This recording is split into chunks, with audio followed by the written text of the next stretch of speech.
Have you ever wondered why certain things happen to you that simply make no sense? Why, just when you thought everything was falling into place, the ground shifted beneath your feet? Have you felt like your life has completely drifted from the path you carefully imagined? And in the silence of your room, you ask, God, where are you in the middle of this ruin? If you have ever thought that God made a mistake with you, if you have ever watched your plans crumble for no apparent reason, today I carry a divine message for your weary heart. God does not make mistakes. He has a perfect blueprint for your life, and everything, absolutely everything, happens for a profound reason. Listen to me closely. What if I told you that the painful loss, the unexpected detour, the closed door, the heavy silence, or the person who walked away were not errors, but deliberate strokes of a divine design that only heaven fully comprehends? What if you discovered that even in your deepest sorrow, you are walking precisely within the center of His purpose? Nothing is outside His sovereign control. Every tear, every season of waiting, and every stumble holds profound meaning. Stay with me, because today we are going to open the Word and uncover how the Creator is working behind the scenes of your life. Breathe deeply, open your spirit, and prepare to discover that your life is not unraveling, it is firmly held in the hands of the Maker. Trusting the plan of the Creator sounds profoundly beautiful, does it not? But let us speak with absolute honesty today. It is not always easy. Sometimes it feels impossibly heavy. It is especially hard when life seems to stubbornly contradict every single prayer you have poured out in secret. You know exactly what I am speaking about. The moments when you did everything right, you followed the steps, you obeyed the promptings, and yet everything still went wrong. You loved with all your heart, you served faithfully, you waited patiently, you prayed fervently, and despite all of that devotion, absolutely nothing turned out the way you expected. It is in those profound, quiet moments of disappointment that your heart begins to fill with silent questions. The waiting room of life is a terribly quiet place, and in that silence, the agony of uncertainty can become deafening. You sit there watching others walk straight into their blessings, watching the doors swing wide open for people who perhaps did not even pray for them, while you remain seated, holding on to a promise that seems to be fading into the distance. The waiting stretches from days into weeks, from weeks into years, and the enthusiasm you once had begins to drain away, replaced by a subtle, creeping exhaustion. This exhaustion gives birth to a very specific kind of spiritual disconnect. You see, there is a vast difference between merely functioning externally and truly thriving internally. When the disappointment settles in, you learn how to perform the motions. You might continue attending gatherings, singing the songs of praise, and offering a warm smile to those who ask how you are doing, giving the standard answer that you are fine and blessed. But beneath that polished surface, inside the hidden chambers of your soul, you are barely surviving. Your spirit feels hollowed out. You are functioning perfectly on the outside, a well-rehearsed display of devotion, but you have stopped thriving on the inside. Your heart no longer believes with the same fire it once had.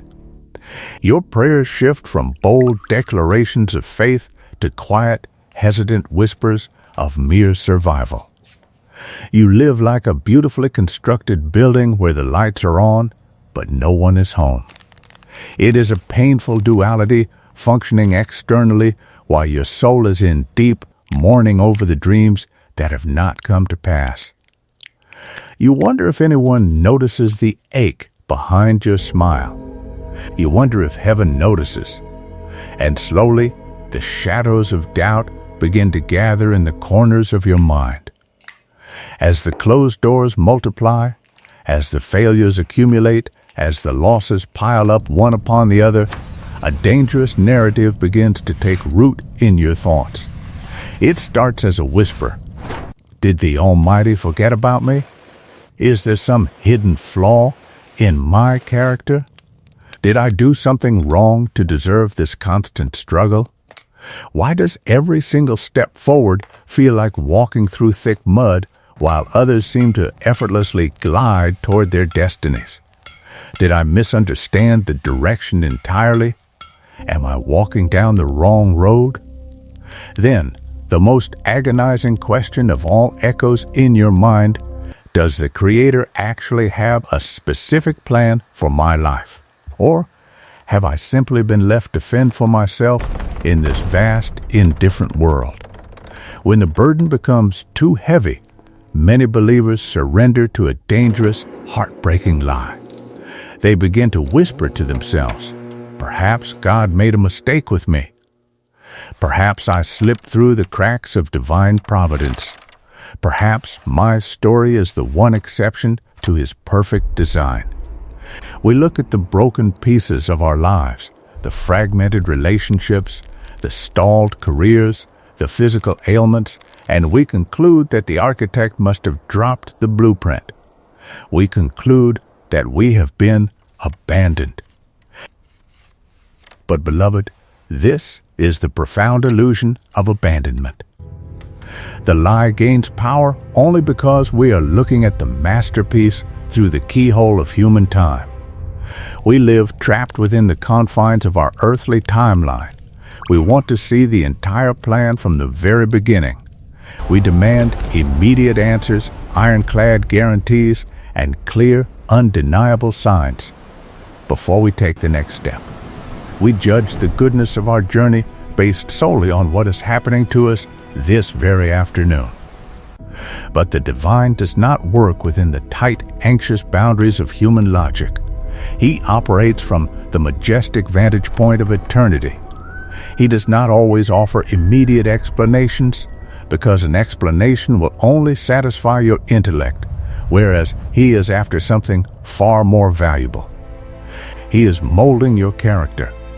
He does not always rush to open doors for you, because He knows that certain doors must remain locked tight to protect you from things you cannot see.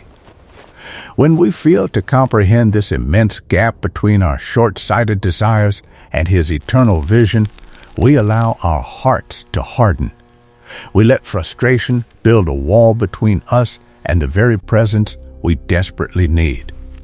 We assume that because He is silent, He is absent. We assume that because things are falling apart, He is no longer in control. Yet what you must clearly understand is that the absence of a visible answer is not the absence of a divine presence. The tearing down of your carefully constructed plans is not a sign of His rejection. It is the clearing of the ground for a much greater foundation. The illusion of abandonment is just that, an illusion. He has never taken His eyes off you, not even for a fraction of a second. Every tear you have shed in secret has been numbered, and every agonizing delay has been carefully measured out with a purpose too beautiful for you to comprehend right now. The destruction of your timeline is the beginning of His perfect order. But what if the very chaos that is breaking your heart right now is the exact raw material God is using to forge your greatest breakthrough? When the foundations of your world are shaking and nothing makes sense, it is absolutely essential to anchor your wandering soul to something immovable. Our emotions are like the shifting sands of the desert.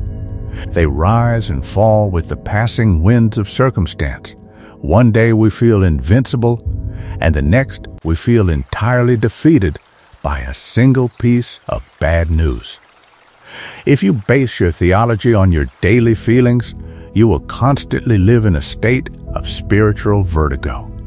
This is precisely why, when the chaos surrounds you, you must stop looking at the storm and fix your gaze upon the solid rock of divine truth.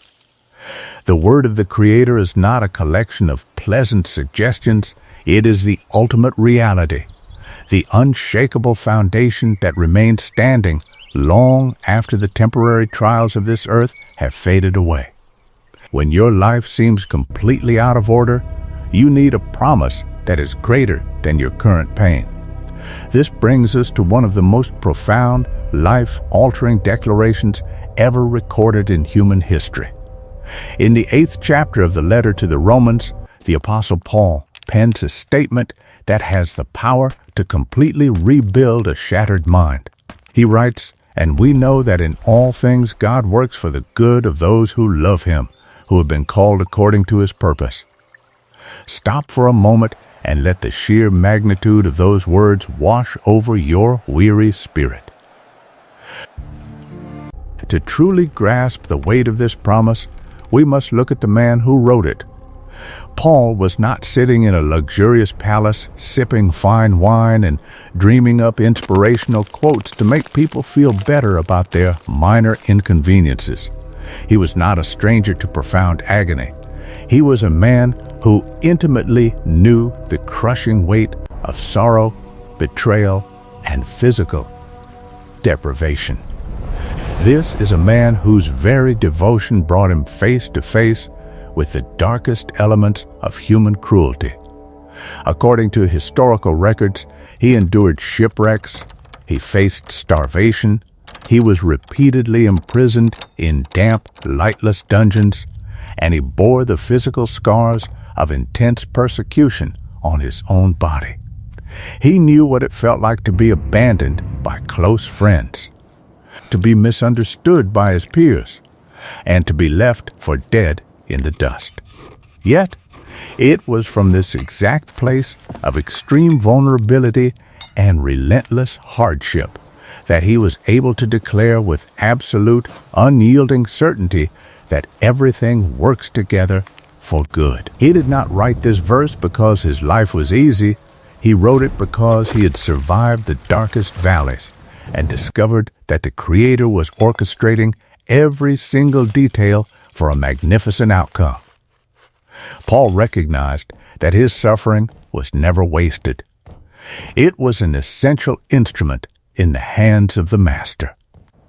Notice the specific language Paul chooses to use. He does not say, "We hope that things might eventually get better." He does not say, "We guess that there is a silver lining somewhere if we look hard enough." He begins this monumental promise with 3 powerful words, and we know. This is not a fragile, wishful thought born out of desperation. This is a deep, profound knowing. It is an unshakable spiritual conviction that has been tested in the fires of affliction and proven to be entirely authentic. When you truly walk with the Creator, you develop this kind of knowing. It is a deep-seated assurance that bypasses your human logic. You might not understand the mechanics of how the pieces will fit together, but you know the character of the one who holds the pieces. This knowing becomes the anchor for your soul when the waves of grief threaten to pull you under. It allows you to stand in the middle of a completely unresolved situation, look at the mess surrounding you, and say, "I do not understand this, but I know the one who does." This level of confidence completely strips the enemy of his power to terrify you. The promise explicitly states that in all things God works for the good.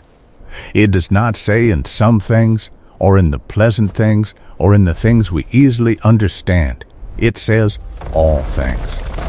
That includes the bitter tears, the long nights of waiting, the unfair dismissals, the unexpected diagnoses, and the relationships that crumbled despite your best efforts. Think of the Creator as the ultimate master baker. If you were to walk into a kitchen and taste the individual ingredients of a cake, you would likely be repulsed. Flour is dry and tasteless. Raw eggs are thoroughly unappetizing. Baking soda is horribly bitter.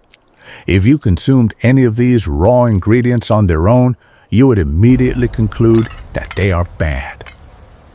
But when the master baker measures them out in perfect proportions, mixes them together, and subjects them to the intense heat of the oven, those bitter, dry, and unappealing ingredients transform into a masterpiece. In the same way, the painful events in your life are not the final product. They are simply the raw, bitter ingredients. The Master is carefully mixing your sorrow with His grace, your weakness with His strength, and your waiting with His perfect timing. The heat of the trial is not meant to destroy you, it is meant to complete you.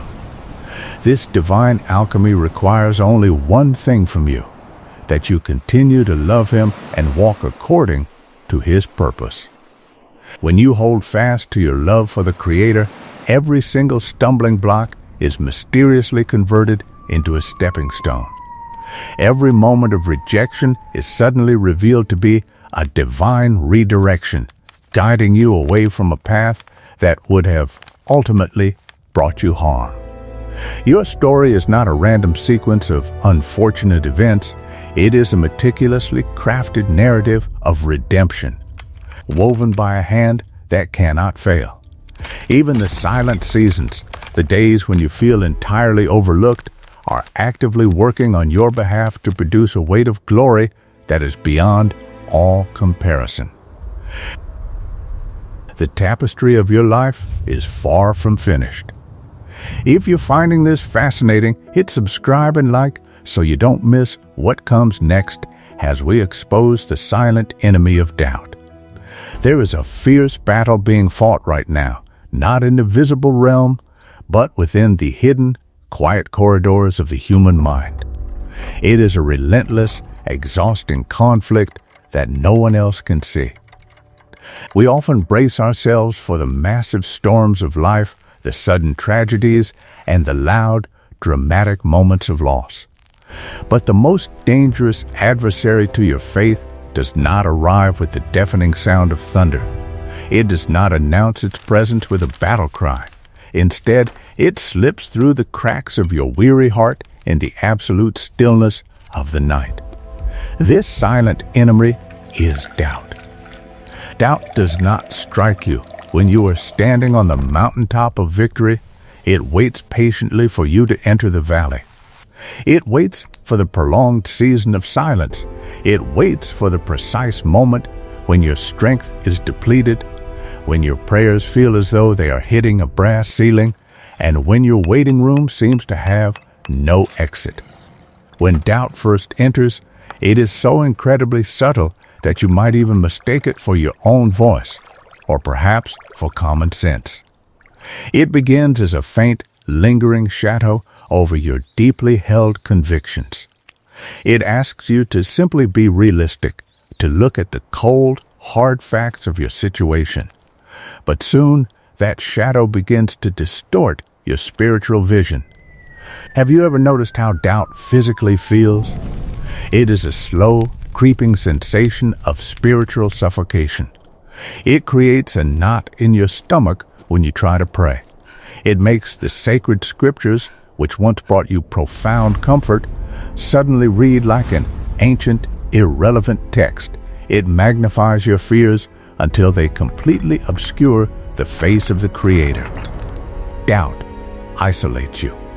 It convinces you that you are entirely alone in your questioning, that if anyone in your spiritual community truly knew the thoughts swirling in your head, they would judge you. And so, you carry this heavy, paralyzing burden in complete secrecy. You smile, you nod, you say the right words, but internally, the foundation of your trust is actively crumbling. You begin to mentally replay every single failure, every closed door, every unfulfilled promise, stringing them together to build a compelling case against the goodness of God.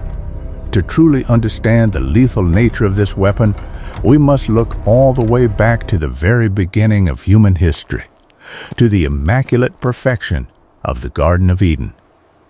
The adversary did not approach Eve with a terrifying display of power. He did not threaten her or demand her allegiance. He simply slithered close and planted a single, calculated seed of doubt in the form of a question. He asked, "Did God really say?" Notice the dark brilliance of that strategy. He did not directly deny the existence of the Creator, nor did he initially call God a liar. He merely questioned the Creator's intentions. He introduced the toxic idea that perhaps God was holding out on them, that perhaps His rules were not meant for their protection, but for their restriction. That simple, seemingly innocent question was the chisel that cracked the foundation of human trust. It shifted Eve's focus from the overwhelming abundance of the entire garden to the one single restriction. And that is exactly how the enemy operates in your life today. He points to the one unanswered prayer, the one lingering illness, the one profound loss, and he whispers, "If God truly loved you, would He have allowed this to happen? Are you absolutely certain He has a good plan for you? Is it possible you have been believing a fairy tale?" This tactic has not changed because, tragically, it continues to work. The enemy knows that he cannot pluck you from the palm of the Creator's hand. He cannot alter your eternal destiny, and he cannot undo the ultimate victory of the cross. But he knows that if he can infect your mind with persistent doubt, he can completely neutralize your effectiveness on earth. He can steal your joy, drain your peace, and cause you to abandon your calling right before the breakthrough arrives.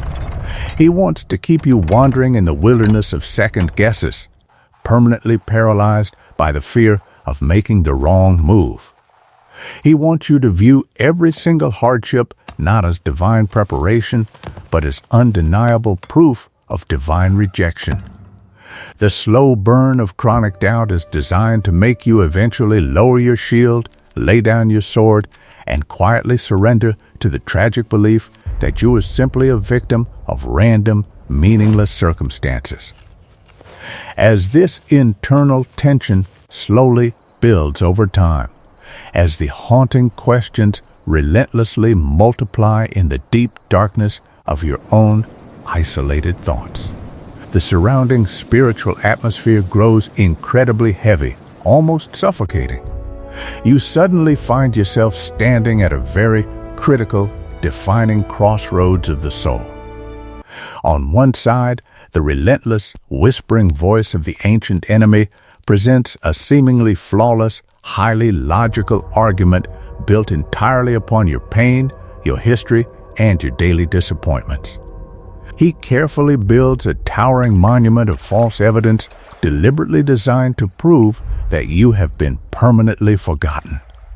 On the other side, there is the quiet, steady memory of the Creator's enduring faithfulness calling out to you from beneath the noise.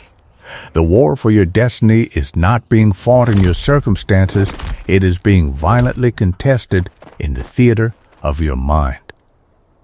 Every time you allow the enemy to interpret your pain, you give him permission to write your future. You must recognize this subtle infiltration for exactly what it is. It is not mere logic, it is spiritual warfare.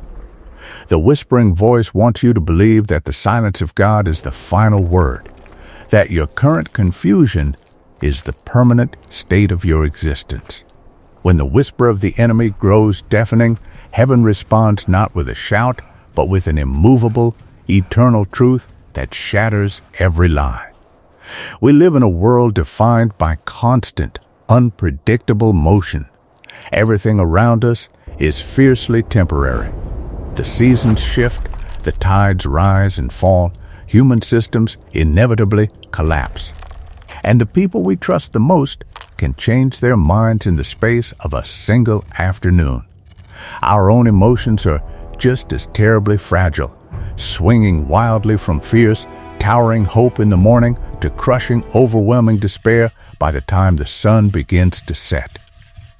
When the relentless winds of adversity blow against the fragile walls of our lives, our feelings tell us that we are entirely undone. But beloved, your faith was never meant to be built upon the shifting, unstable sands of human emotion. Your spiritual survival requires an anchor that reaches far beneath the stormy surface of your present reality. When the enemy attempts to drown you in a sea of terrifying whispers and silent accusations, you cannot fight back with mere positive thinking. You cannot rely on your own fleeting courage, because on your darkest days, your courage will absolutely fail you. Instead, you must lift your eyes from the chaotic waters and fix your gaze entirely upon the magnificent, unshakable immutability of the Creator. He is the solid rock. He is the steady horizon. He is the eternal constant in a universe of endless variables. To defeat the crippling lie of doubt, you must deeply understand that the one who authored your beginning is profoundly immune to the shifting shadows of this temporary world. In the ancient pages of the book of Numbers, chapter 23, verse 19, the Spirit of God breathed a declaration of such staggering power that it has the capacity to shatter every chain of anxiety holding your mind captive. Listen to the sheer majesty of these words. God is not a man that he should lie, nor a son of man that he should change his mind. Does he speak and then not act? Does he promise and not fulfill?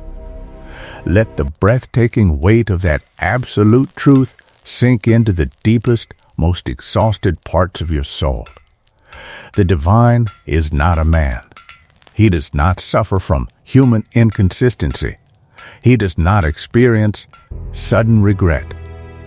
He does not sit in the heavens frantically recalculating his magnificent plans because you made a mistake or because your earthly circumstances suddenly collapsed. He does not pace back and forth, wringing his hands in nervous anticipation of what tomorrow might bring. He does not improvise. He does not merely react to human emergencies. He has already orchestrated the ultimate deliverance before the crisis ever began. When he made a covenant with your spirit, when he whispered that he had a profound purpose for your life, he did not speak in a moment of fleeting emotional generosity. He spoke from the eternal, unbending decree of his sovereign will. His word is the ultimate architecture of reality itself. Therefore, if he declared that he has a perfect blueprint for your life, you can rest with absolute certainty that this plan remains fully in motion even when you cannot see a single visible sign of progress in your daily life. His sacred promises do not possess earthly expiration dates. His magnificent faithfulness does not rely upon your daily perfection. This is the breathtaking beauty of walking closely with the unchanging one. Even when your faith flickers like a fragile dying candle in the bitter winter wind, his supreme commitment to you blazes with the unyielding intensity of 1,000 brilliant suns. Even when you are trembling in the thick dark, desperately wondering if you have been permanently forgotten by heaven, he is actively, fiercely moving spiritual forces to bring about your ultimate good. Your deepest doubts, though they feel incredibly heavy to you, do not intimidate his heart. Your agonizing questions do not offend his royal majesty. He is a loving father who gracefully holds his weeping child through the spiritual night terrors, never once threatening to withdraw his profound affection. He remains gloriously steadfast, an immovable mountain of grace standing tall against the violent hurricanes of your temporary circumstances. Because his divine nature is entirely flawless, your fragile future is entirely secure. The final fulfillment of your grand destiny is not held together by the easily broken threads of your own human effort. It is entirely secured by the ironclad grip of his eternal promise. Now, I want to invite you into a profoundly sacred moment of complete surrender. Right now, wherever you are listening to these words, I want you to intentionally exhale the heavy, suffocating breath of fear.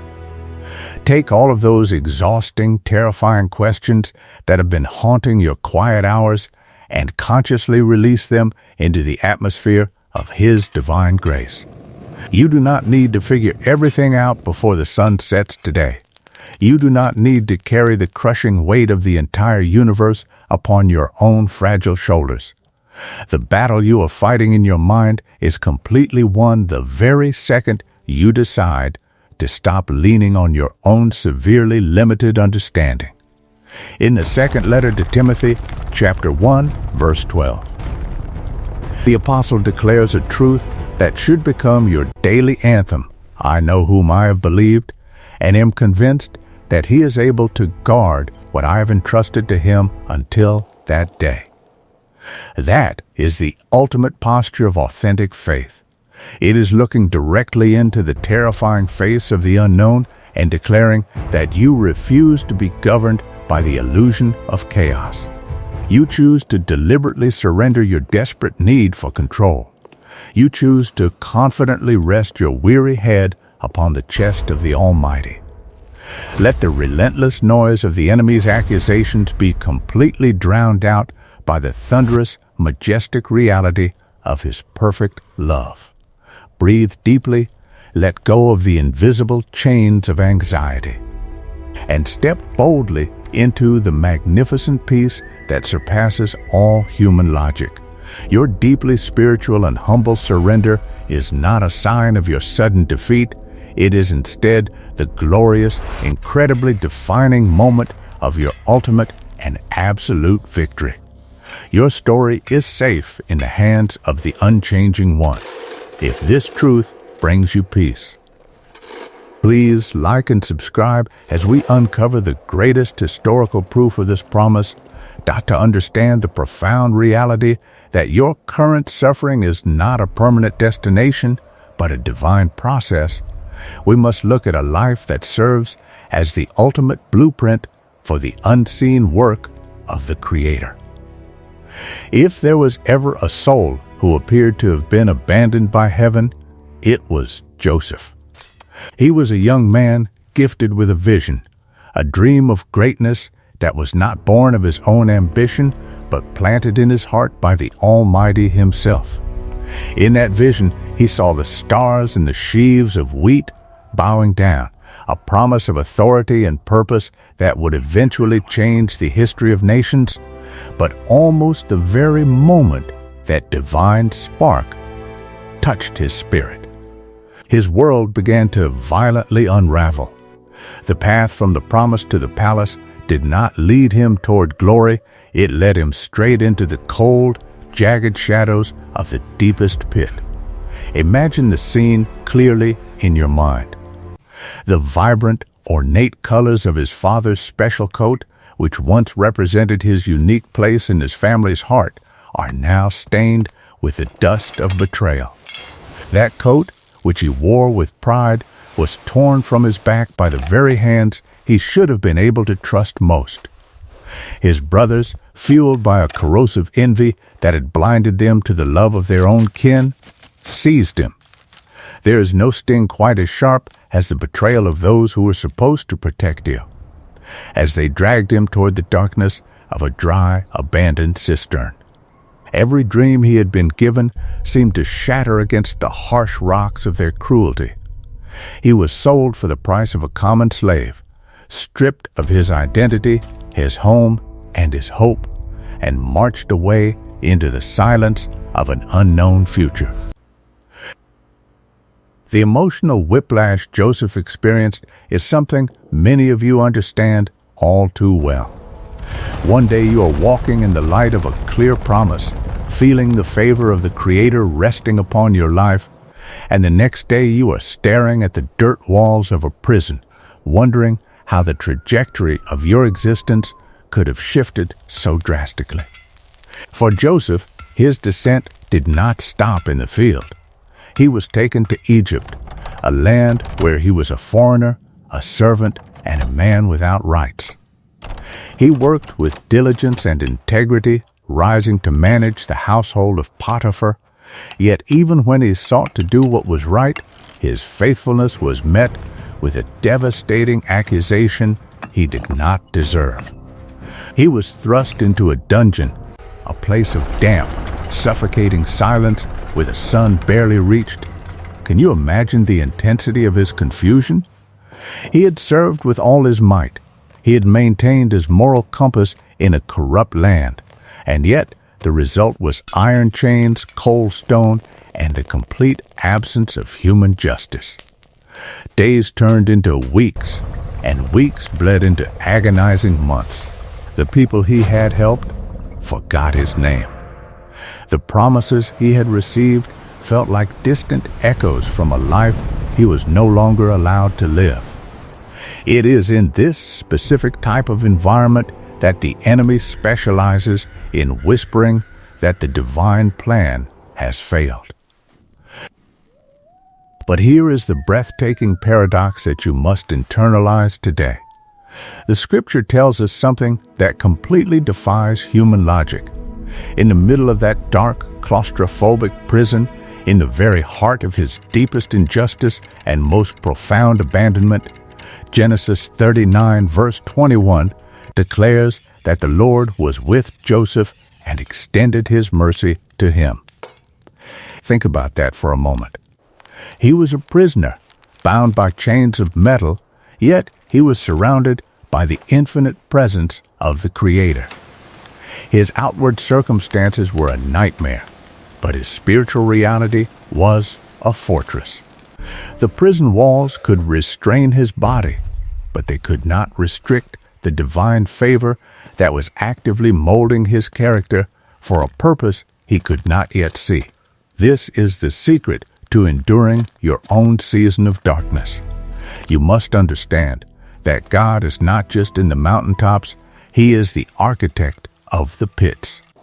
He does not always choose to remove the chains immediately, because He is using the weight of those chains to forge within you a strength that will one day carry the responsibility of a great purpose. The silence of that Egyptian dungeon was not the silence of abandonment, it was the silence of a laboratory. The Creator was working on the inside of Joseph, refining his patience, perfecting his leadership, and anchoring his soul in a level of trust that no palace could ever have taught him. Every day of that injustice was a masterclass in divine preparation.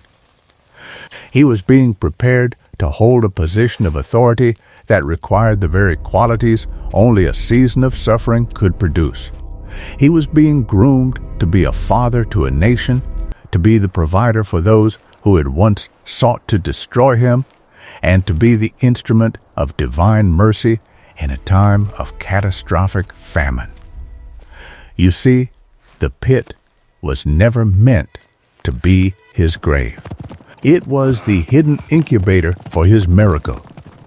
The very things that felt like a detour were actually the straightest possible path toward the fulfillment of the divine design.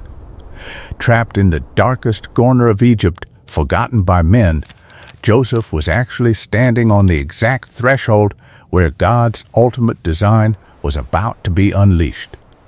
Then, without any prior warning, the heavy iron doors of the dungeon swung open. After years of oppressive silence, the call came.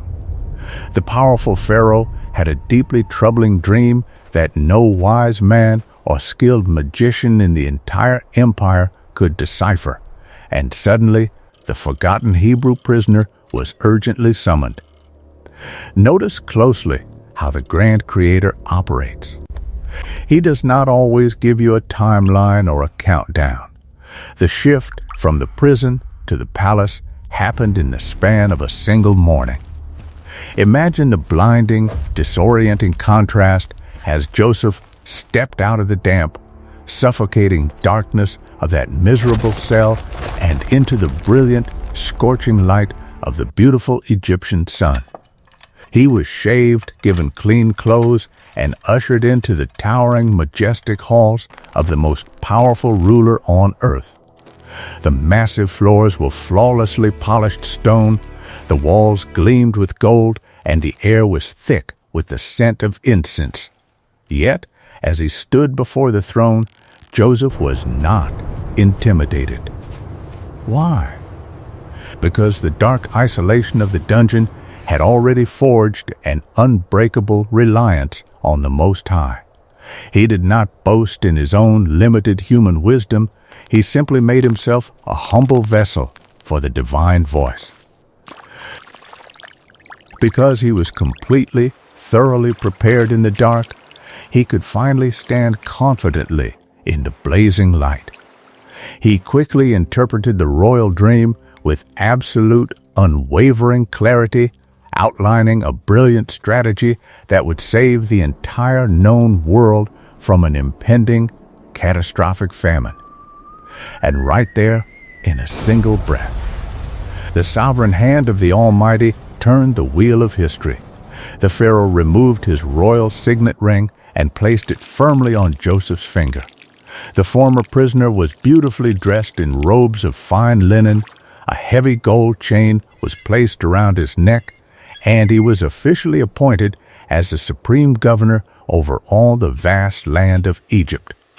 In a mere 24 hours, the lowly man, who had absolutely nothing left but a seemingly forgotten promise, became the second most powerful man on the entire planet.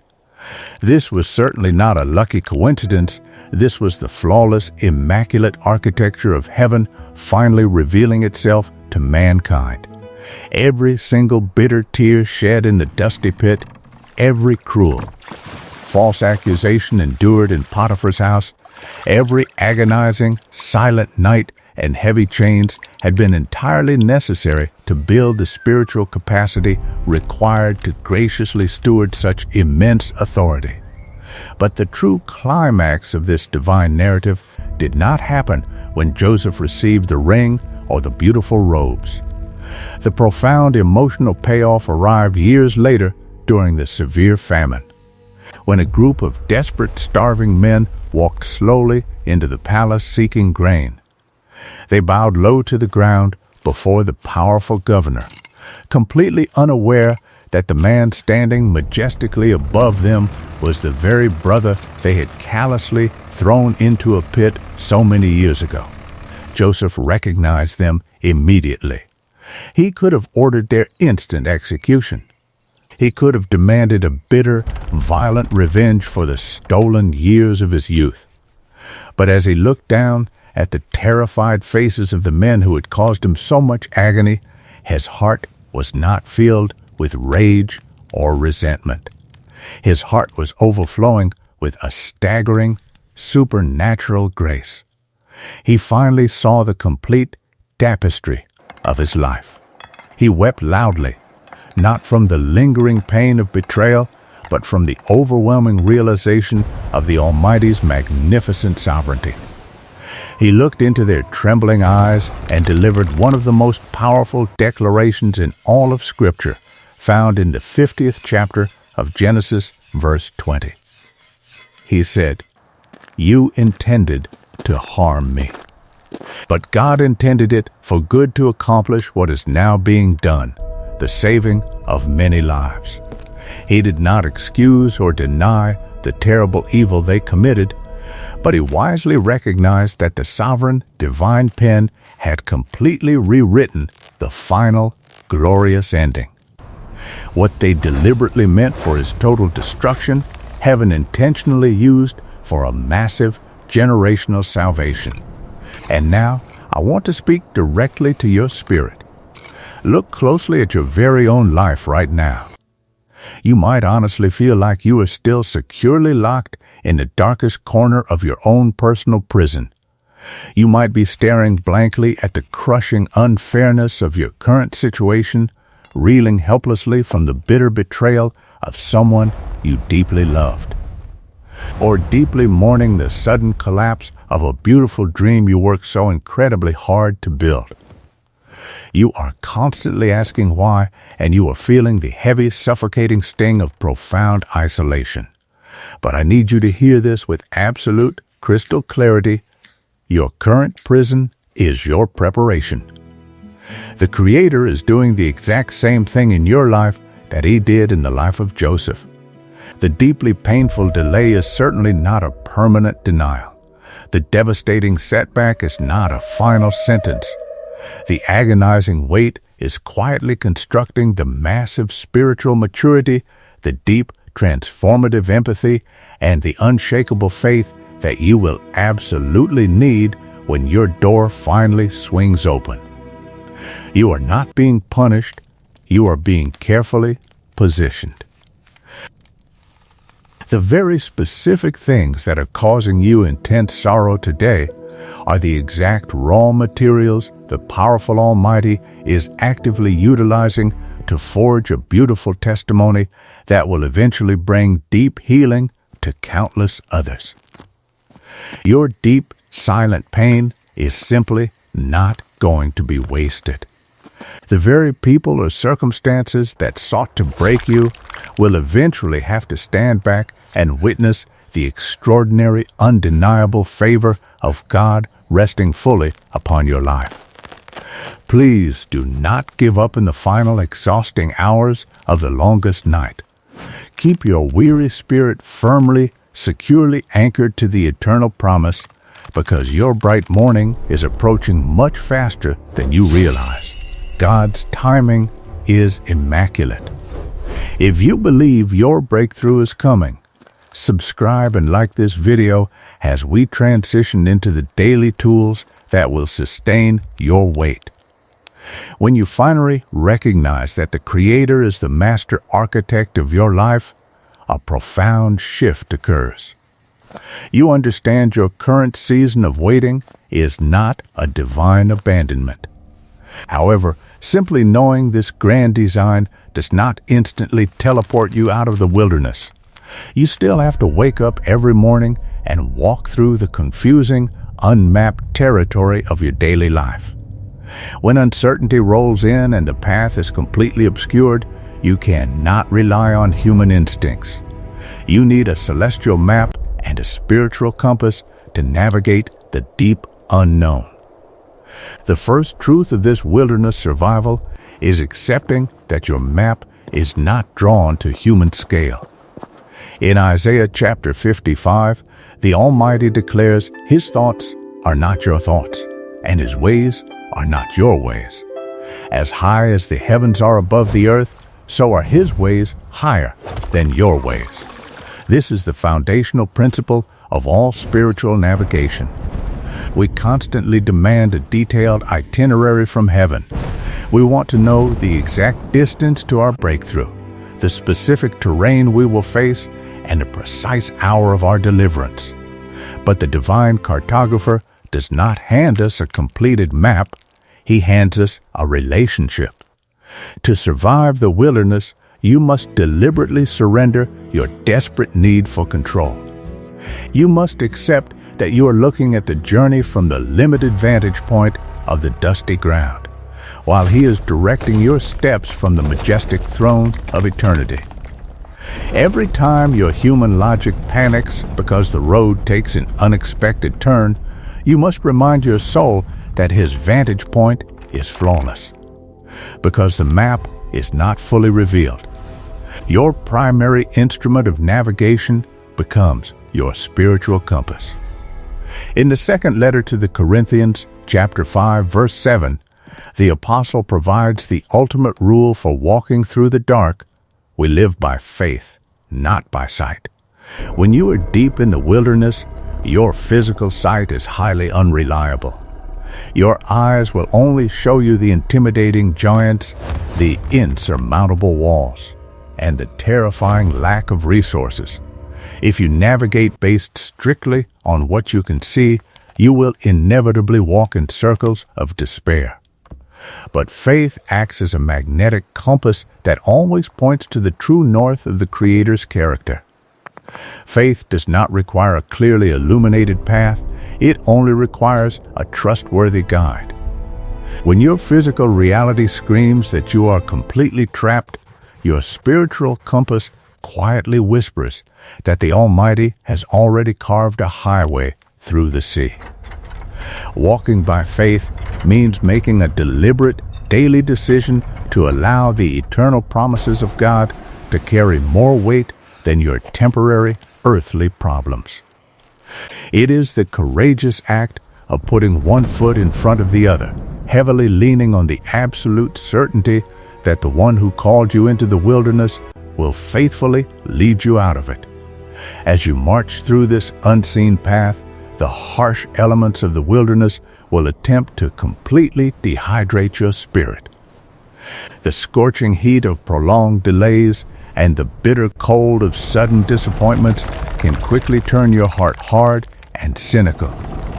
To protect your internal climate, you must draw from a miraculous wellspring of endurance, and that wellspring is profound, radical gratitude. In the first letter to the Thessalonians, chapter 5, the scripture instructs us to give thanks in all circumstances. For this is God's will for you in Christ Jesus.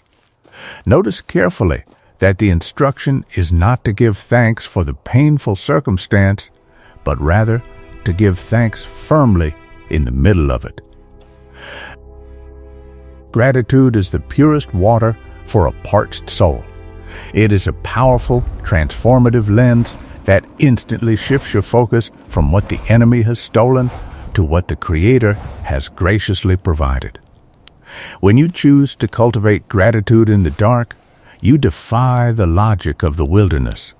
You begin to train your spiritual eyes to see the tiny, hidden miracles that sustain your daily walk. The manna that appears every morning, the subtle strength that gets you out of bed, the gentle peace that guards your mind. These are the profound evidences of divine provision. This continuous posture of walking by faith and drinking from the well of gratitude culminates in the most misunderstood aspect of the wilderness journey, the practice of active hope.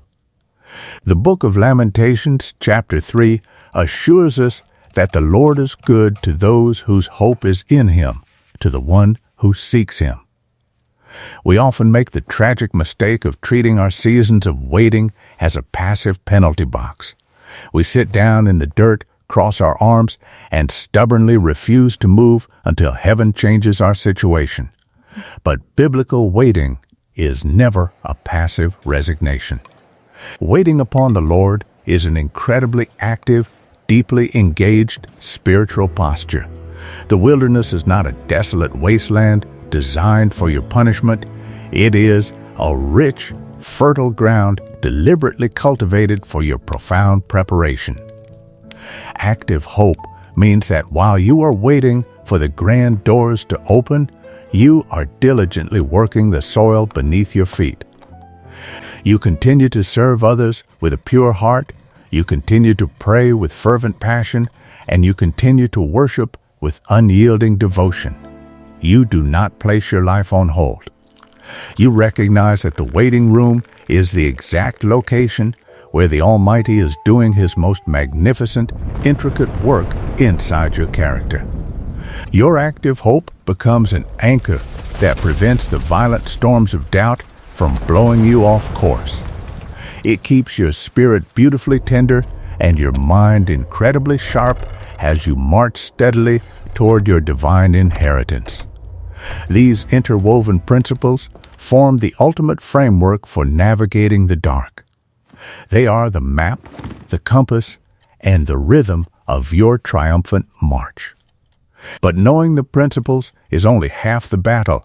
To truly endure the wilderness, you must take up the daily spiritual armor designed to shield your mind to navigate the wilderness without being consumed by its desolate winds. You must actively construct a daily sanctuary of peace right in the middle of your waiting room. This sanctuary is not a physical building made of brick and mortar. It is a spiritual fortress meticulously built through the rhythm of your daily devotion. It is an architecture of the soul, constructed with 5 essential tools that protect your mind and sustain your spirit. These are not magic formulas or empty religious rituals meant to manipulate the heavens. They are the daily armor you must put on the moment you open your eyes to face another day of unanswered questions. Imagine waking up in the early, quiet hours of the morning, before the heavy demands of the world begin to rush in. The house is perfectly still. In this sacred, uninterrupted silence, you take the first tool of your armor, the breath of absolute surrender through prayer. This is not the frantic, anxious pleading of a beggar. It is the quiet, confident conversation of a beloved child sitting with the Creator. The book of Psalms, chapter 143, captures this beautiful morning rhythm, asking the Almighty to let the morning bring word of His unfailing love, and to show the way that should be walked. You simply breathe out your exhaustion and inhale His divine peace. You do not demand a full explanation for your current sorrow. You simply say, "I do not understand the road today, but I completely trust the guide." But prayer alone, while vital, must be fed. A starving soldier cannot carry the weight of his armor. Therefore, you must immediately take up the second tool, the living, breathing Word of God. The Scriptures are not merely a collection of ancient historical records. They are your daily supernatural bread. When your circumstances are loudly shouting that you have been forgotten, the Word serves as a sharp sword that cuts through the thick fog of the enemy's lies. Psalm 119 declares that His Word is a lamp unto your feet and a light unto your path. Notice the sensory reality of a lamp in the deep dark. It does not brilliantly illuminate the entire forest. It only casts enough light to clearly reveal your very next step. You hold the sacred text in your hands, you read the ancient promises, and you allow the absolute truth of heaven to wash over your anxious mind. You chew on a specific promise, letting its profound reality digest in your spirit until the terrifying voices of your earthly reality are completely drowned out by the eternal decree of your Father. As the morning turns into the heat of the day, and the painful reality of your waiting room begins to press heavily against your chest, you must deploy the third and perhaps most misunderstood tool in your spiritual arsenal: worship. We so often reduce worship to a joyful song we sing when all our bills are paid and all our prayers are answered. But true biblical worship is a violent, magnificent weapon of war. It is an act of profound spiritual defiance. The prophet Habakkuk perfectly understood this when he declared that even though the fig tree does not bud, and there are absolutely no grapes on the vines, though the olive crop fails and the fields produce no food, yet he will rejoice in the Lord. When you choose to lift your hands and sing a song of praise right in the middle of your deepest grief, you aggressively alter the spiritual atmosphere of your home. You break the heavy chains of despair. You send a terrifying shockwave into the camp of the enemy by proving that your adoration for the Creator is absolutely not conditional upon your earthly comfort. You worship Him simply because He is God, and in that magnificent surrender, your own heavy burdens miraculously lose their crushing weight.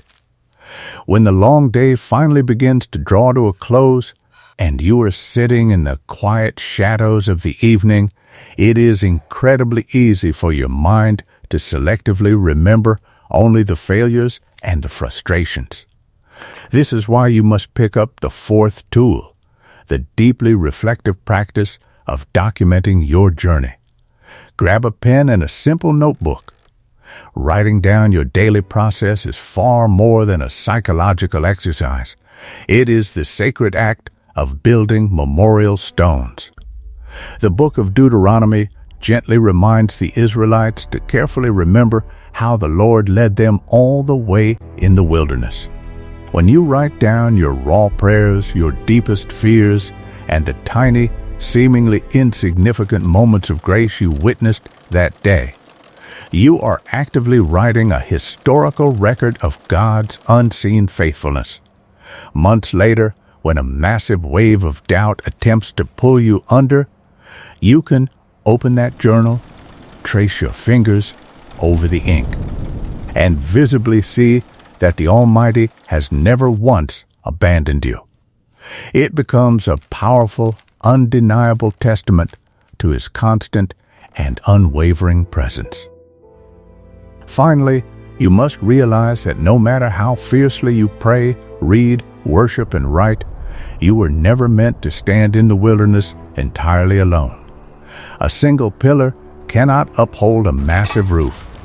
You desperately need the fifth tool, the structural support of a faithful community. The writer of Hebrews urgently warns us to consider how we may spur one another on toward love and good deeds, not giving up meeting together. When your own faith grows perilously weak, you need the borrowed faith of a brother or a sister to hold you upright. You need the physical presence of other believers who can look you directly in the eyes and remind you of the divine promises you have temporarily forgotten. They are the sturdy walls of your spiritual sanctuary, keeping the violent winds of isolation from blowing out your fragile candle. When you intricately weave these 5 beautiful practices into the very fabric of your daily existence, your waiting room ceases to be a desolate prison of despair. It transforms into a sacred, holy training ground. These daily acts of quiet defiance prepare the soil of your heart, readying you for the kind of miraculous turnaround that can only be understood through a real, lived testimony. Sometimes, to truly comprehend the majestic architecture of the Creator's unseen hand, we must step out of the realm of ancient history and theological principles and look directly into the raw, bleeding reality of a modern life. We must look at someone just like you. I want to tell you the story of Claudia. She was 48 years old, a devoted mother of 2, and a woman whose entire existence was deeply, beautifully woven into the fabric of her faith. Claudia was not a lukewarm believer. She had walked with the Almighty since her youth. She was the one who served tirelessly in her local congregation, the one who always had a comforting word for the broken-hearted, and the one whose prayers seemed to carry the very fragrance of heaven. Her life was an enduring testament to steady, quiet faithfulness. Her home was a sanctuary of stability. Her husband of 25 years held a respectable, secure position at a company he had faithfully served for over 2 decades. Her children were growing strong, excelling in their studies, and the rhythm of their daily lives was predictably peaceful. They were living the exact kind of blessed, orderly life that so many earnestly pray for. But the Scriptures never promise that deep devotion provides an invisible shield against the sudden, violent storms of this fallen world. Sometimes, the most faithful servants are the ones called to endure the hottest fires. The sudden dismantling of Claudia's beautiful world did not happen with a loud, dramatic warning. It arrived on an ordinary Tuesday afternoon. Her husband walked through the front door hours earlier than usual, his face pale and completely drained of emotion. Without any prior notice, the company he had dedicated his life to was restructuring, and his position had been completely eliminated. In the span of a single conversation, their financial security was entirely wiped out. The heavy, suffocating blanket of uncertainty fell over their household. Claudia immediately did what she had always trained her spirit to do. She gathered her family, she opened her Bible, and she boldly declared that the Lord would perfectly provide. She stood firmly on the promises, believing that this was just a minor, temporary setback. But the storm was only just beginning to gather its terrifying strength. As the weeks turned into agonizing months of endless, fruitless job interviews and slowly dwindling savings, a second, far more devastating blow struck the very heart of her family. Her eldest son, a bright and vibrant young man, began to slowly withdraw into a deep, impenetrable darkness. The bright light in his eyes faded, replaced by the hollow, empty stare of profound clinical depression. He stopped leaving his room, stopped eating, and stopped speaking. For a mother, there is absolutely no agony quite as excruciating as watching your own child drown in a silent sea of despair while standing completely powerless on the shore. Claudia spent countless sleepless nights pacing the hallway outside his bedroom door, weeping bitterly, pleading with heaven to simply transfer his mental anguish onto her own shoulders. Her prayers transitioned from confident declarations of faith to the desperate, broken cries of a terrified mother. The emotional toll of trying to hold her fracturing family together began to violently crack her own spirit. And then, as if the universe had conspired to completely break her, the third wave crashed down upon her fragile life. The immense, compounding stress began to violently manifest in her own physical body, what started as persistent. Lingering fatigue quickly escalated into debilitating joint pain and terrifying weakness. After a grueling series of medical tests, the doctors delivered a severe diagnosis of a rare, aggressive autoimmune disease. Her body was literally attacking itself. In a mere 6 months, everything Claudia knew to be true and secure had completely evaporated. The vibrant, energetic woman who once fiercely served her entire community could barely muster the strength to get out of bed. The financial resources were gone, the emotional joy of her family was completely extinguished, and her physical health was rapidly deteriorating. The heavy, suffocating pressure of these simultaneous trials felt like an enormous boulder resting directly upon her chest. It is in this exact agonizing crucible that the purest form of faith